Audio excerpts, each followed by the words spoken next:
asalaamualeykum salaamualeykum wa rahmatullahi taala wa barakaatuhu. noo ngi leen di nuyu bu baax di leen ziyaar.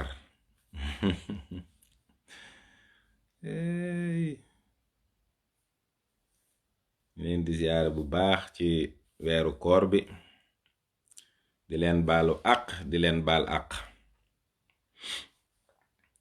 ñaan yàlla sunu boroom mu nangul nu jaamu gi yépp, jéggal nu sunuy bàkkaar ak mbooleem sunuy ñaawteef, defal nu xéewal, defal nu mucc, defal nu ndimbal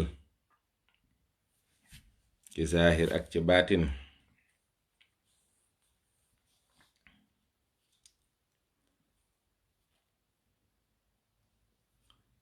ñi commentaire sama ñaawaay bi moom amuñu information bu bees daal, ndax loolu ñëpp a ko xam. ñaaw waaw, bëgg saaliw Xelkom ñëw nga. ana saalihaati salaam, ñëw leen yéen ñëpp ñu waxtaan nag ci événement yi fi jot a jaar. murit saadix mexey gid maa roog a paax, alhamdulillah.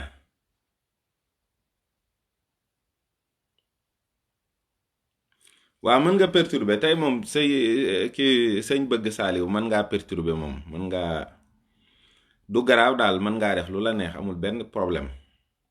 bon dañuy à part defe naa photo bi nga xam ne moom moo fi jaar di photo ku tedd ki, daanaka ci la polémique yu bari juddoo, yu bari intérêt nag, yu am njariñ. xam naa ne photo bi moom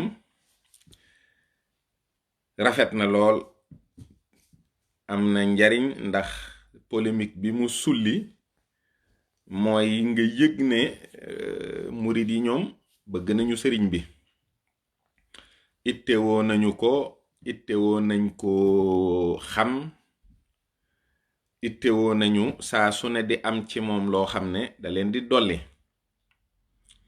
loolu nag macha allah, ndax loolu mooy intérêt débat bi, mooy nit ñi nga xam fi seen yitte jëm.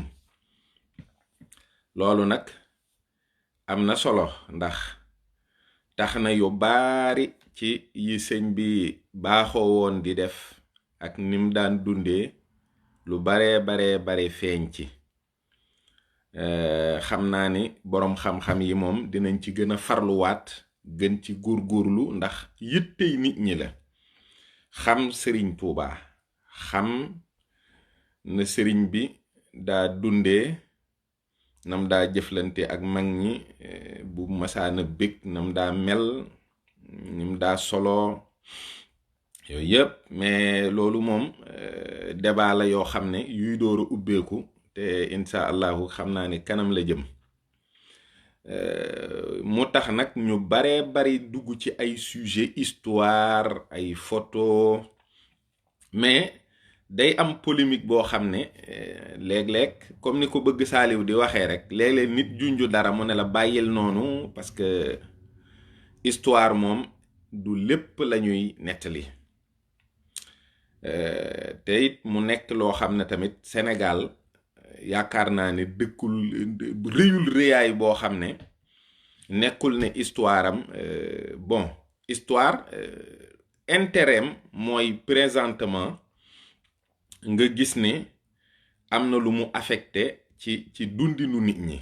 am na aussi beneen aspect boo xam ne feeñ na ci, parce que Baye Ndiaga Diop def na live tudd ay kilifa, mu am ay réaction yu mu jur. Ablaye Diop Bichri def na waxtaan tudd ay kilifa, mu am ay réaction yu mu jur. mais li dommage mooy réaction yu bari dafay nekk yu agressif, nekk ay réaction yu négatif ba pare metti. donc loolu tout le temps day nekk loo xam ne dafay dellu si saa su nekk. kon day baax léeg-léeg nit waxtaan ci noo xam ne day détendre atmosphère bi, mayaat nit ñi jàmm joo xam ne dañuy mën a am yaatu dënn mën a waxtaan. parce que histoire u Sénégal nekkul histoire boo xam ne bu extraordinaire la. parce que Sénégal il y a 400 ans 500 ans y avait pas beaucoup de personnes, nit ñi bariwuñu. boo demee dëkk yi nga xam ne mooy capital yi dëkk cosaan yi, muy boo demee ay Mbul, dem ay Lambaay, dem ay Yang-Yang, ay jaar ay Warak, dugg oto daal dugg biir Sénégal, da ngay gis ne mais dëkk yi tur yi fa muy àgg ak na muy toll du doon loolu. nga ba ci ay Kokki, dem ay Ñooro, dem boo duggee Saalum fi mu ne nii dëkk yu bari. dëkk yi ay dëkk yu ndaw la, mbooloo mi ay quelques nit la. te it histoire buñ la koy nettali indil la ay yenn vestige yi ci ngay xamee solos histoire bi. waaw ay dëkk yu mel ni Rëbës fa sama goro dëkk Ablaye Sayer, apparemment ñun li ñu deqale bu dul woon Serigne Mourtada, yooyu yëpp dinañ ci ñëw soxna Awa Sarr. Sénégal li fi sunu maam yi bàyyi nga xam ne dañ naan lii diw sàngam moom la daan xeexee wala diw sàngam moom la daan waajee, mais xoolaat leen ko. wax dëgg yàlla, mais sun maam yi, mais posez-vous la question, mais lan lañ doon xeexee bu guerre masaana am? ñoom inventé wuñu fetal, inventé wuñu kano, paay yoruñu woon ay jaasi, yoruñu dara, ay yatu kel, ay ni ma koy waxee léeg-léeg dañuy xëppante suuf yu kenn xamul la. c'est-à-dire cette histoire là, njàmbaar gu rëy googu ñuy wax dafa bari ay yokk yoo xam ne légende la pour ngandal affaire bi, fekk demeewul noonu. xeex yi tamit jote yi li ko daan waral lu ci bari ci biiru bokk la daan am. gis nga maanaam Jolof, buur ba Jolof dafay am lu muy junju. buur ba Jolof mooy xëy na bu buur amoon Sénégal kuñ jàppee buur, mais Jolof la dëkkoon. ñi ci des ay comme bu ñuy wax Déthié Fo Ndiogou dañ naan laman la woon, xëy na doomam moo indi baatu Damel. yeneen dëkk yi bu at mi kiyee dañuy jël ay suuf, comme Kajoor suuf lan daan yóbbu Jolof, ñii di yóbbu ay konkorong, ñii di yóbbu ay uul, ñii di yóbbu ay màdd. mais loolu rek a fi amoon, y avait rien dans ce pays là. loolu rek fi amoon. léegi nag su ko defee ñu yóbbul ko buuru Jolof, ñu yóbbul ko ay suuf, ay dugub, ay konkorong, ay uul, ay màdd, mu dajale ko pour wane ne léegi moom lii mooy autorité am. loolu mooy galag yi. waaw loolu rek a fi nekkoon. waaw bu ñuy xeex fàq ay yat, amul fetal. mais wolof yi ni ñuy nettalee affaire yi ak séeréer yi ak joolaa yi da ngay defe ne affaire bu garaaw ak garaaw la woon. dara amu fi woon tous. maamu Awa Sarr ki ko rey mu xam sa la ko toggal, moom xamuloon sax mu xam sa, mu lekk ci bay bëgg a dee. te moom ñoom am nañ ci am ku ñu jàppal mais te du dara. bëgg saaliw am na ñaari maamam yoo xam ne fi ne dañ doon xeex nii rek reyante. mais loolu rek a fi am. sa ñaari maam nekk ay doomi bàjjen di xuloo fii, dem ci àll bi kenn ki jël yat dóor ko mu dee, ñu waxtaane ko ci biiru bokk mu jeex. c'est ça l'histoire du Sénégal. y a rien d'extraordinaire, man maa leen ko wax. amul pétal, parce que amuñu ngànnaay, amuñu dara, ils n'ont rien inventé. ba pare yëre amul woon, ay yëre nii amul woon, yaay paa. boo gisee wolof yi wax yi ñuy wax ñun duñ ci bàyyi xel, mais comme buñ ne waaj maanaam da nga daan gis dëkk boo xam ne menn mbubb ba fay nekk, menn mbubb nga xam ne kuy tukki da ngay dem ci boroom dëkk bi ne ko dama bëgg a dem xew sàngam, mu jox la mbub mi nga dem ñëwaat joxe ko. loolu moo fi amoon. xeex yi ak yëre amul woon, yaay même pas yëre amul woon. paay doo gis ñu ne la dàll yi bàyyi di maam diwoo ko fi bàyyi. paay amuñu woon ay yëre, amuñu woon ay dàll. amoon nañ nag ay kii di suturlu ak yu demee noonu, mais dara amu fi woon. sunu réew mi inventé wuñu dara ci loo xam ne ci technique moderne yi yaa ngi koy gis, yaa ngi xam ne lii kat ci sunuy maam la jóge, boobaak léegi mi ngi dox. waaw kañ la Sénégal tàmbali di am valeur? mooy penku yi bi ñu fi duggee, maanaam dëkk yi, maanaam expansion l'islam mi ngi dox ba agsi fi ñuy wax l'empire du Ghana. alors bi empire du Ghana tojee, ñun ci lañu am ay nit yu jóge penku, ñii naan diw sama maam. moo tax Sénégal day bari am ñoo am sama maam Màkka la jóge, ñii ne sama maam Yemen la jóge, ñii ne sama maam dëkk sàngam la jóge. effectivement penku yooyu ñoo ñëw ëndaale diine. bi ñu indee diine nag ba dugal ko ci réew mi, mais ci la réew mi commencé di am lu am valeur. mooy cette écriture islamique là. mooy ñi ñuy wax ay ma Gànna Baraan Xuma, ñi naan diw Dagana, dëkk yooyu nga xam ne day référé wu ci moowu Ghana. moo tax histoire yi ñu ci bari, même bu ñuy nettali histoire Laman Déthié Fondiogu, da ngay dégg ñu naan ba empire du Ghana tojogul ne la diw, ba empire du Ghana tojee. yooyu yépp foofu affaire yi foofu la jóge. alors l'islam installé wu Sénégal, yàlla am ñu mu dimbali ñu tàbbi ci di jàng di jàngale. mais avant mbindum l'islam jooju, li fi nekkoon dañ ko daan wax nii ci làmmiñ. Sénégal bu fekkee dañ ne nëxwu, maam Maxtaar Ndumbe moo ko fi jëkk jàng, la grammaire arabe. kon sénégalais yi sax bu njëkk daan nañ jàng alxuraan di ko jàngale, mais pour mën a firi soxlaa bind yooyu bi mu amee kon yàgg googu. parce que munoo maîtriser woo langue bëgg ci bind. donc daara yu mel ni ay daara yu Kokki ak sëriñ yi nga xam ne dañoo nekkoon Fuuta, parce que boo xoolee la vallée du fleuve Sénégal, ñii dañoo duggee, buñ ne empire du Ghana toj na, Mali ci la bokk. donc ñii dañoo duggee Fuuta, ñii duggee ci boori Ndar, Mauritanie, xeet yooyu, diine l'islam dugg fi. réew mi commencé di yëg ni lu am valeur bu universelle dugg na fi. mais li ñuy tàggee sunu maam yi, mais boo ko xoolee xool ko nii rek nii, nga xam ne yow da ngay réfléchir nii rek de manière nu mu tuddati, doo ci am benn sentiment partisan. da ngay xam ne yii amul solo, amul benn njariñ. waaye ñun buñ ko déggee rek sunu sidit yi taxaw, ñu defe ne sunu maam yi ay gaynde lan woon, def nañ fi nangam, mais defuñu fi dara.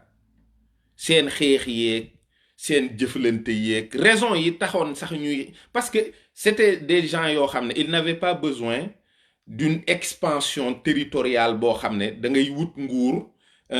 libaas yaa ngi tooñ de, jëlee ko, maanaam jëlee nguur gi Ndakaaru di xeex ba Gànnaar, jóge fa yóbbu ko.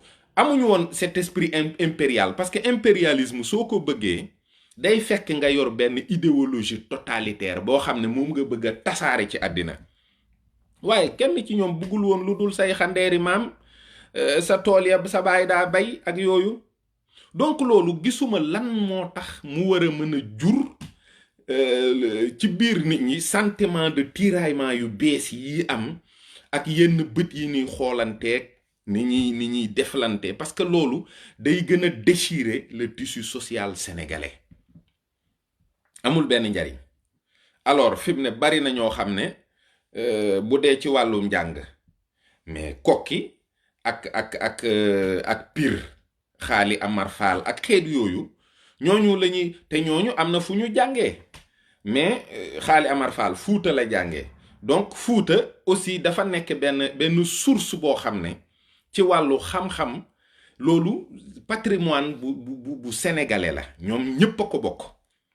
ñëw na Xaali Amar Fall doomi buur la, par exemple. dafay am changement yoo xam ne day jur njariñ loo xam ne day weesu nit ki di dem. mooy choix bu mel ni choix wu Xaali Amar Fall muy doomi buur mu jikki ba yàgg mu ne man lii intéressé wu ma damay dem ci diine. moo tax turu Xaali Amar Fall munul fay parce que à un certain moment la ay maamam ak i baayam xamoon da koo bàyyi ne man non du lii laay def damay def leneen. au début mbokk yi dañ naan kii dafa dof mais gis nga li mu jur tey résultat boobu mooy pire. kii maam Maxtaar Ndumbe ne bon lii lañ xam moom lañ jàng di ko léegi xaaral man ma dem jàngi nëxwu dem grand bi muy jàngi nëxwu ku mel ni par exemple maam Maaram am yëg-yëgu yoral ko ay dongoom yoral ko këram mu dem jàng xam-xam boo xam ne bi mu ñëwee séddale ko boole ko ak xol bu sedd bi mu am ci maam Maaram ndax dafa posé acte bu am doole.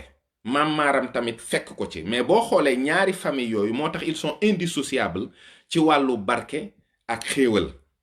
donc maam Maaram nekk maamu Serigne Touba nekk maamu El Hadji Malick Sy nga xam ne kon barke kokki ba am na lu topp na ko waaye kokki tamit jëlul barkeem sànni ko maam Maaram rek da caa toppaat nga xam ne ay yeneen dëkku diine tamit ñi Ngiij Faal ñi Guyaar ñi Ndaraame Escale ñi sëriñ yooyu nga xam ne dañoo am lu ñu dolleekuwaat ci maam Maxtaar Ndumbe loolu mooy intérêt wu histoire mooy nit ki posé benn acte boo xam ne dañuy perpétrer ay génération mu sukkandiku ci actu nit kooku. loolu mooy intérêt yi histoire par exemple moo tax ñuy mel ni maam Maaram ñu mel ni maam Maxtaar Ndumbe ñu mel ni ñooñu dañuy neex a nettali parce que histoire bi li muy jur moo tax nga xool ku mel ni Barguet Témour nga xam ne Jolof la dëkk mu xëy bàyyi loolu dem Dakar mu dem Dakar ñu dénk ko fa taxawaay boo xam ne taxawaayu diine la nga xam ne kon loolu moo perpétré tradition sëriñ Dakaru alors que dafa am lu mu jaay dafa jaay nguur dem fu ko kenn xamul mu sanc fa ñooñu boole ko ci seen mbir mu def ci loo xam ne lu pérenne la luy dox ba nëgëni yooyu mooy l'intérêt de raconter des histoires xam nga parce que loolu mooy tax génération yi koy nettalente ak di ko dégg di ci amee inspiration boo xam ne daf leen di jariñ boo xoolee tamit tukki Cheikh Oumar Foutiyou Tall bi nga xam ne at yi mu def ci àll bi li mu daj ci ay coono dem ba Makka bi mu demee Makka ëndaale tariqa Tijaan parce que daje na ak Cheikh Mouhamadine Al Ghal mu jox ko wird bi jox ko Jawahirul Maani loolu xoolal résultat bi mu am ci Sénégal fi mu toll nii ak ñi ci jariñu ak yooyu acte yi mu posé ak ñi nga xam ne ñoo jotee tariqa xaadir ci Cheikh Mouhamadul Lamine ci Cheikh Mouhamadul Kuntiyu yooyu c'est ça l'intérêt de l'histoire parce que ñooñu à un certain moment dañoo dem ba comprendre ne jamono mi ngi changer ñu bàyyi seen cosaan ya ak seen aada ya tàbbi ci benn idéologie boo xam ne comme dafay gudd fan loolu day yóbbaale seeni tur mais par exemple ñi nga xam ne ñenn ñi ci sunu maam yi dañ doon xeex parce que dañ ne tubaab bi dafay ñëw gan la yim fi indi dañuy reyanteeg moom nangam ak nangam quel est le résultat ñoom ñëpp tubaab bi rey na leen tous autant qu'ils sont ñoom ñëpp tubaab bi da leen a rey donc c'est des gens yoo xam ne wane nañu ak njàmbaar mais ils n'ont pas su comprendre qu'à un certain moment il fallait changer de stratégie réew mi dafa pénible léegi parce que booy nettali histoire boo tuddee benn nit rek ñu ne voilà yi rek famille boobu jóg dem jël def vidéo waaw diw dafa tudd sunu maam tuutal ko daggal la ay saaga wax lay wax yu bon mais quel est cet intérêt là mais Lat Joor laata muy dem deqale mais daje na ak Serigne Touba Serigne bi xamal ko ne ko lii ngay xeexi yàlla moo ko fi indi te munoo koo delloo ak sa ñaari loxo yi. li ma lay digal mooy nga wàcc xare bi te def ni sa mbokk mii di Maxtaar Jóob soo ko defee di nga ci amee njariñul àddina ak lu àllaaxira. mais Lat Joor bi muy joxe ngànt ci ak ngar mi la ko teg te ngar mi googu ci la faatu. joxe na ngànt nee na ci parce que moom pour une première fois mu xëy rek wàcc loolu defu ko, une deuxième fois du am parce qu'il est mort. donc Maba Jaxu bi muy ñëw di xeex ak sëriñ si xeex na ak ñoom ak buur yi ceddo yi ci xalaatam rek la ne sëriñ si il faut ma yóbbu leen Saalum parce que ñii dañuy fayu ci ñoom. mais bi muy dajale sëriñ si consulté wu leen, da leen a yóbbu de force. mu dem tey acte boobu am na ci loo xam ne day feeñ am njariñ mooy lu mel ni bi mu xeexee ak Pinet-Laprade Pathé Badiane. tey booy dem Poroxaan boo duggee ci vallée boobu ñu ne la fii mooy Pathé Badiane sa yaram day daw parce que dafa am à un certain moment benn synergie boo xam ne sëriñ si ak buur yi nga xam ne ñoom Lat Joor ña fa demoon def stratégie xeex ak tubaab bi duma ko. d'accord pour une première fois am na mais ma nga mujj ci loxo Buur Siin te tey jii ay sëti Buur Siin am na ci ñoo xam ne Maba seen maam la. màggalu Buur Siin bi màggalu Buur Siin ce qui est très bizarre sëti Maba yi dañ fay dem parce que tudd naa Barguet Témour ci li mu def par rapport ak Dakar. boo xoolee Buur Siin li mu jëflante ak Serigne Touba mais moom xam na ne li ko tax di xeex ak li muy sonn ak li muy ñafe nii du lu am solo parce que xam na ne tôt ou tard day jeex. donc mu ne man sama mbir naa ko dénk Serigne Touba parce que xam naa ne Serigne Touba moom yàlla moo tax muy xeex, yàlla moo tax xeexul sax mais doxinam bii boog nga xam ne jubul ci tubaab bi yàllaa tax. looloo tax Buur Siin tey Kumba Ndoofeen mais turam nekk ci histoire ba pare ñu koy màggal pour d'autres raisons que nekk buurub Siin. leneen ak leneen noonu bari na ci kilifa yi ñoo xam ne boo xoolee Buuna Alburi intelligence boobu la am bi mu demee ba xam ne nguuru Sénégal yi day jeex doomi buur laa doomi nangam laa mais moom waxuma la sax mu jëfe intelligence su topp diine jël wirdu Tijaan wéeru ci Seydil Xaaji Malik mais am rapport yu doy waar ak Sëñ Tuubaa. dafa wëlbatiku digal ko ak njabootam ne leen jamono ngi ñëw yii ngeen di wax nii mais dafay jeex. mais moment bi mu koy wax biir Jolof am na ñu doon wax ni ça a plus la tête parce que nit ku ñuul tàmmul maanaam bu dee dëkku tubaab yi da ngay gis koo xam ne informatique la jàng alors mu di ci liggéey ba yàgg mu xëy def démission ak yépp dem nekki boulanger wala nekki serveur dans un autre restaurant. tey boo ko defoon Sénégal boo xëyoon rek démissionné fa ngay liggéey nga xam ne yaa ngi fa am salaire u 1 million wala 500 000 ak yooyu ne leen damay bay mais sa waa famille ñoo lay lekk parce que xamuñu changement, xamuñu ne lii moo doonoon samay xandeeri maam waaye man duma ci yëngu ci lii laay dem. moo tax bi Sëriñ Tuubaa Xaadimu Rasuul feeñee moom it woote lii nga xam ni moom la woote jëme ko ci boroomam te amee ci ndigal ci yonent bi.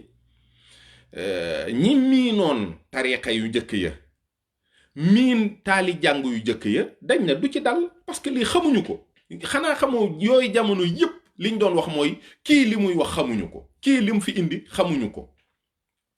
loolu moo indi problème bi. ñi nga xam ne dañ daan wëlbatiku bàyyi seen tariixa yu jëkk yooyu wala bàyyi seeni askan wala yooyu dañ daan dem ci sëñ bi jébbalu mais lu ne lañ ci daan daj.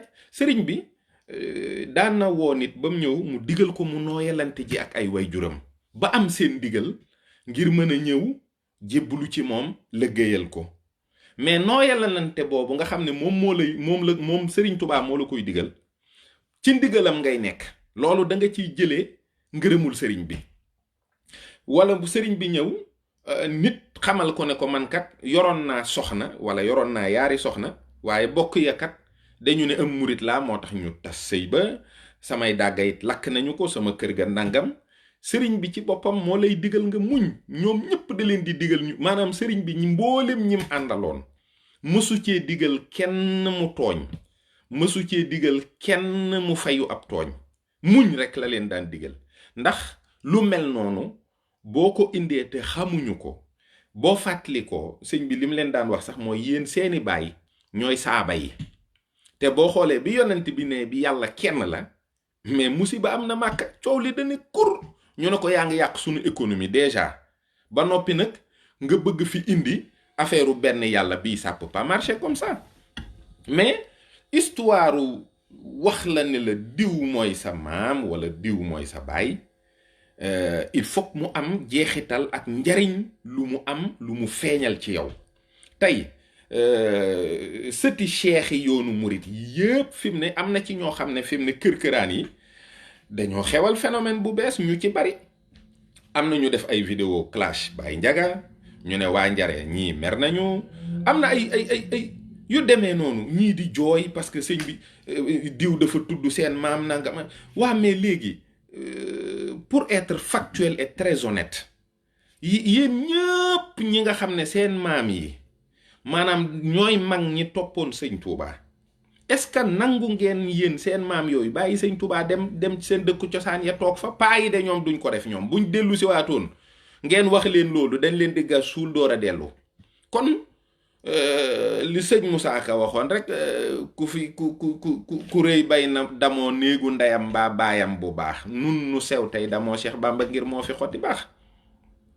yéen ñi nga xam ne ñi àndoon ak Serigne Touba ñoo leen meññ ñooñu lañ daan defal sëñ Touba est-ce que bu ngeen leen ci fekkoon kon du ngeen leen xeeb ndax bu dee Cheikh Ibra sëñ bi Cheikh Ibra daana taxani di buub daara ji di yanu di rooti di ñëw di sotti te ñu bari bi ñu waree liggéeyal sëñ Touba moom la ñu def royukaay boole ko ak njàng mi mais yooyu lañ fi daan def kenn dafee tabaxal sëñ Touba usine kenn da ko fay jëndal avion kenn da ko fay tabaxal immeuble wa mag ñi ana liñ liggéeyaloon sëñ Touba ci saayir nii lan nga ciy gisati mais y a rien lépp raaf na ay seng lañ ko doon daajal di ko jox ay parfum sëñ Cheikh Fatako Diop menuisier la woon sëriñ diw da daan defar ay jaafira sëñ diw da daan daaj ay lal sëñ diw moo yoroon buntu sàngam baay diw moo doon root ndaa yi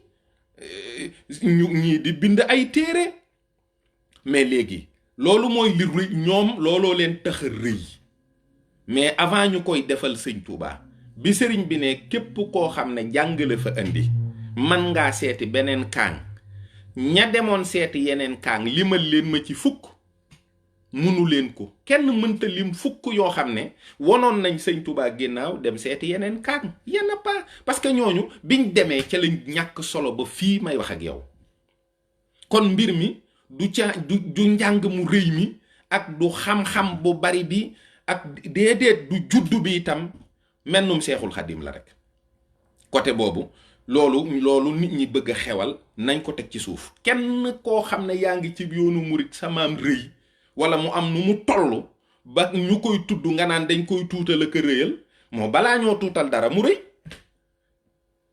kenn rëyu fi Sëriñ Touba rek a fi ne moom bi muy dem ci géej gi sax ndokk àndul ak kenn xam naa ne kum àndoon ak samaam ci situation bii ñu ne kon le pays va être invivable mais moom képp moo dem liggéey te wax na ne foofa la ko liggéeyee lim liggéey ñoom biñ fiy nekkee Touba gi di buuxante pour lalal ko ab basang fi mu ne boo noon maam diw ak diw mas na noo buuxante wala nu kenn kii dal ci kawam ngir lalal sëñ bi ab deram ay sëtam buñ ko déggee lekk la te kat ñoo ko sëñ bi kat loolu la wax ba ñuy buuxante ngir lalal ko ab der ñan ñoo doon buuxante man sam maam nekku fa woon am na ñu jur ñooñu dañuy def ay vidéo dal sa kaw bu sëñ bi day jàpp ñuy xëccoo njàppit mi di ko naan di tibb suuf sam doon jàppee di ko diwoo bu sëñ bi jëlee aw ñam rëdd ci baaraamam yi jox leen ko ñu ci reyante hein sëriñ bi la sëriñ bee toll noonu. mais ñoom dañ doon yelwaan rek ak di saraxu rek mu dibbali leen ci taw féexam juree ji xéewalam yi topp ko rek. seen rëyaay li leen tax a rëy li leen tax a doon liñ doon mooy nangoo topp sëriñ bi bam as dara ci yërmandeem sànni leen ko. kon leneen nekku fii faut pas aussi ngeen yéeg ci kaw bopp nit ñi toog ci rek di xaar ku tudd sëñ diw nga lekk ko parce que danga naan da koo tuutal. kenn rëyul ba ñuy tuutal kenn. sëriñ Tuubaa rek a fi ne te yii yëpp dafay jeex parce que yéen ci seen bopp di ngeen dem ba fi mu ne feek téeméeri at ay sëñ bi mas naa woo diw ne ko andil ma laax bi mu andi ko sëñ bi ne ko barkeelu ci ñi ngi koy wax sax nii la ñuy def. boo pare ñu ne la mais qu'est-ce qu'il raconte lui? Pourquoi il raconte ça? À quoi ça sert? Ça sert à rien. li am solo mooy xam-xam. li am solo mooy xam sëriñ bi. li am solo mooy njàngalem sëriñ bi ak sëriñ bi ci jëmmi boppam. yonent bi am na sunna, am na ñu mu dëkkaloon, am na ñu mu daan dundal. waaye bu nuy nettali hadiis yi parce que problème bu am solo ci àddina day taxaw ñu war ko régler ñu ne laa sàngam bi mu amee nii la ci yonent bi doxee wala lii la ci digle. loolu la waaye amul benn hadiis buy jàngale nelaw ak yooyu. faut sénégalais yi dañoo léegi da ngeen a yëf yi dafa bëgg a metti goo xam ne mais tollul noonu da koo tollul. laaj leen maam yi lan lañ doon. yëre amul woon, dàll amul woon, y avait rien dans ce pays dara. loolu lépp l'islam bi mu fi dikkee yiw gi tasaaroo nun xam nañ ne ci barkeb sëriñ bi la lu bari ne gàññ bi te lu bari lool sax bi mu ne gàññ ci barkeb sëriñ bi mag ñi dem nañu ba melokaan woo xam ne sëñ Moussa Ka woy na ko. sëñ Moussa Ka ci ñoom la bokk. moo ne xanaa yëgoo ne yaru nan boo nu joxoon lan yoroon duñ def lan daan def. ku ne yaru naa bu la nee reewoon naa doo ko weddi. man waxuma ko de, moom moo ne yaru nan. loolu mooy li fi ne. waaye fi mu ne nit ñaa ngi di xëccoo bo sama maam lii, waaw man sama maam nangam. yéen fii ñu toll ñun jamono jii ñu toll nii, jamono ji nga xam ne tey àddina si fii ñu toll, àddina sépp laa wax wërngal këpp. les gens pensent au monde de l'après coronavirus. lan mooy xew ci àdduna bi, nan lañ koy organiser bu coronavirus bi jàllee. ndax coronavirus bi dafay nekk pour fukki at wala ñaar fukki at wala pour ñetti fan. nan la ñuy organiser àddina bi. tubaab yi indi lu ñuy wax nouvel ordre mondial. loolu mooy débat bi. nan lañ ci nar a taxawee. lan mooy doon taxawaayu l'islam. crise mondiale moo am. ngeen nekk ci ay maam yoo xam ne kenn ci ñoom mësta lekk dibi. paa yi dañ daan nekk buur, boo amee sa nag bu duuf ñu rey ko lekk. boo rëbbee boo reyee ngémeen jox leen ko ñuy lekk ay bëy. doo xam sax ñam yi nuñ doon def bam neex ndax boobu xorom rek a fi ne. xamuñu sax soble, duñu mariner, amuñu woon sax ay saf-safal yi. mais lii rek a fi ne. lii ngeen di xuloo yéen. il faut penser au monde d'après. le monde il y aura de profondes mutations dans ce monde-là. addina bi dafay bëgg a soppiku, mi ngi bëgg a toj. ñu tëj nit ñi ñetti weer, ñu génn di xool nan la ñuy dundee gannaaw ñetti weer yooyu. lan mooy xew, nan la ñuy mujjee, nan la ñuy sàmmee sunu diine, nan la ñuy sàmmee sunu ngor. plan yan la tubaab yi lal ak ñun nu ñuy def ba lalli plan yooyu. yéen lan mooy seen nouvel ordre mondial. nan lañu waajalee jamono. est-ce que Serigne Touba mag ñi ko toppoon lañ daan defal Serigne Touba seen sët yaa ngi koy perpétrer traditionnellement. am na koo xam ne mbayam mosu koo lekk. bu tool yi masaana ñor mu ne leen ku ci dagg aw gub kepp dootoo am sama ngërëm. ndax looloo ngi am ba léegi. ndax dogu googu ci joxe lépp jox lépp sëñ Tuubaa wàcce ko sa bopp mi ngi am ba léegi loolu. waaye toog dem jàngi ñëw jàngi bul fàtte ne sa maam loolu la ko sëñ Tuubaa waxoon bu dee jàng képp a tax nga ñëw booye boo seetil beneen kàng nga dem jàngi ba ne ar dikk réew ba dof ku wax nga saaga ko sous prétexte que diw mooy sama maam te jàng naa boo ko xas nit ñi dem leen jàngi xamu leen dara dangeen a réew amu leen yëg-yëg luy loolu. yëg-yëg ku ko dindi ci murit yëg-yëg ku ko dindi ci murit ak murit jeex tàkk. yëg-yëg rek a tax nit yëkkati addiyaam jox ko nit jooy binduñu ko fenn. yëg-yëg rek a tax boo gisee sëriñ bi mu gënal la sa lépp nga topp ko. yëg-yëg rek yëg-yëg boobu yëg-yëg ci fitra la bokk moom la ñuy wax intuition mooy tax nga mën a am loo sentir sa diggante ak kii. xetu yàlla ji ñuy wax ne mooy xeeñ ci sëriñ bi yëg-yëg rek la waaw kese. waaye fii dara xewu fi mu ne nii loo xam ne tax na ñun ñu yëg ne am na fu ñu war a yóbbu suñu débat am na niveau. Il faut que les gens prennent de la hauteur, qu'on parle de choses importantes, que le débat soit vraiment factuel, que le débat soit d'un niveau vraiment respectable. waaye waxtaane leen lu ab solo. Faites des réactions pour des choses yoo xam ne am na njariñ. Aujourd'hui am na acte mooy yi may lim rek ci acte yooyu tey boo nee am na nit ñoo xam ne boo leen tuddee da ngay yëg nit ñi marqué nañu seen jamono parce que def nañu loo xam ne bokkul ak topp seen xandeeru maam ya. déedéet dañoo dem ba yëg ni lii war na changer ñu ne ah man duma def ni sama maam yi damay changer. loolu la rek. C'est ça l'histoire du Sénégal. C'est ça l'intérêt de raconter l'histoire. Et puis ñiy nettali histoire bi dañoo bari.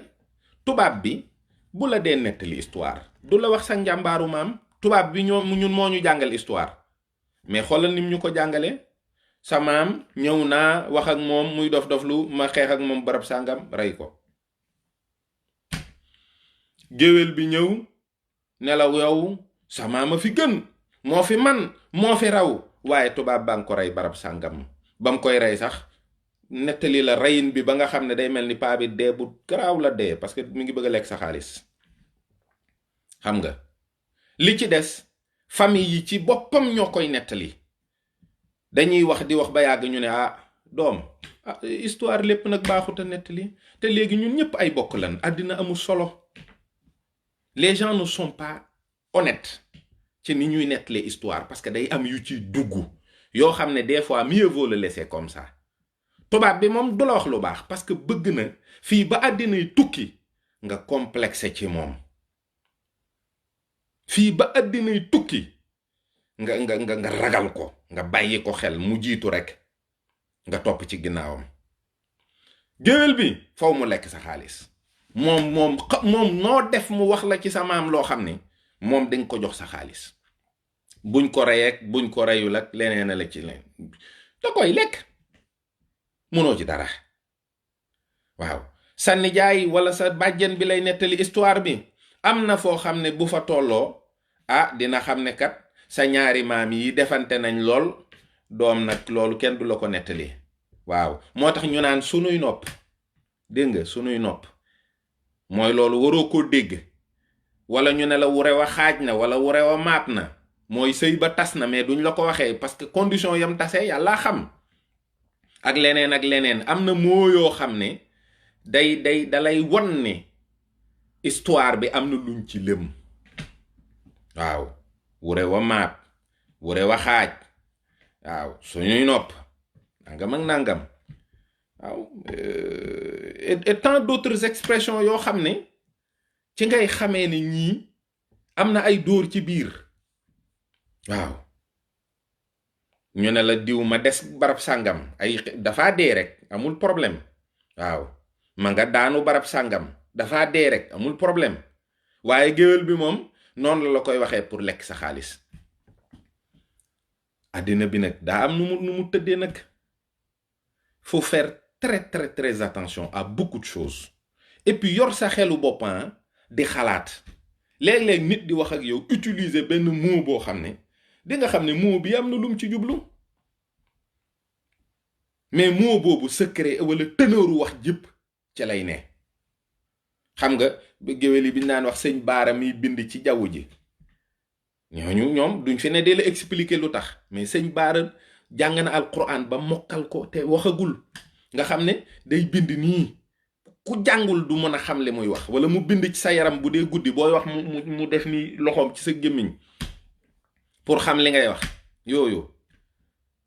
mais il faut que nit ñi yeewu il faut que nit ñi ubbeeku yor xolu muñ yaatu mën a déglu mën a def un débat dépassionné waaw waaye kenn mënatul a tudd kenn koo tudd mu ne damaa tuutal koo wax mu ne daf maa saaga ah yu kenn xamul yu kenn xamatul loolu li muy nuru.